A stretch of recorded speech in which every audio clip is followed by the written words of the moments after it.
התחדשות עירונית זה שם כולל למגוון של פרויקטים שמבוצעים בבניינים ישנים שנמצאים ברחבי המדינה. השם הזה כולל למעשה שני סוגי פרויקטים עיקריים, פינוי-בינוי ותמ"א 38. ההבדלים בין פינוי-בינוי לתמ"א 38 הם בעיקר בשני דברים עיקריים. האחד, בפינוי-בינוי, מאחר ומדובר בפרויקטים בהיקף רחב יותר, זכויות הבנייה שניתן לקבל הן גדולות יותר, ולכן גם התמורה שהדיירים יכולים לקבל היא גדולה יותר. במסגרת פרויקט שכזה, מה שהיזם עושה זה הורס את הבניינים הקיימים ובונה במקומם בתים חדשים לחלוטין. כאשר כאמור, ההבדל העיקרי הוא שהדיירים בדרך כלל בפרויקטים של פינוי-בינוי מקבלים תמורה גדולה יותר מזו של פרויקטים אחרים. ההבדל השני הוא שפינוי-בינוי זה פרויקטים בסמכות של ועדה מחוזית ולא ועדה מקומית. המשמעות היא שפרק הזמן התכנוני שדרוש כדי להוציא את הפרויקטים האלה לפועל הוא פרק זמן ארוך יותר מאשר בפרויקטים אחרים.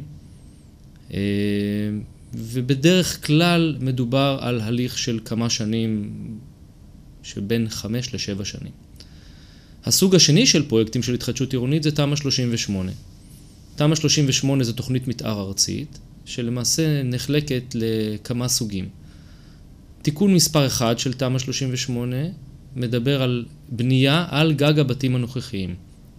המשמעותי שלוקחים בתים ישנים, מחזקים אותם כנגד רעידות אדמה, זאת המטרה העיקרית שלשמה חוקקו את תמ"א 38, ועל מנת שהבניינים יוכלו להיות מחוזקים כנגד רעידות אדמה, נותנים ליזם שבונה זכויות בנייה לבנות על הגג. הבניינים למעשה נשארים בתצורה המקורית שלהם, עם מתיחות פנים כאלו ואחרות, כגון הרחבת דירות, הוספת ממ"דים וכו'.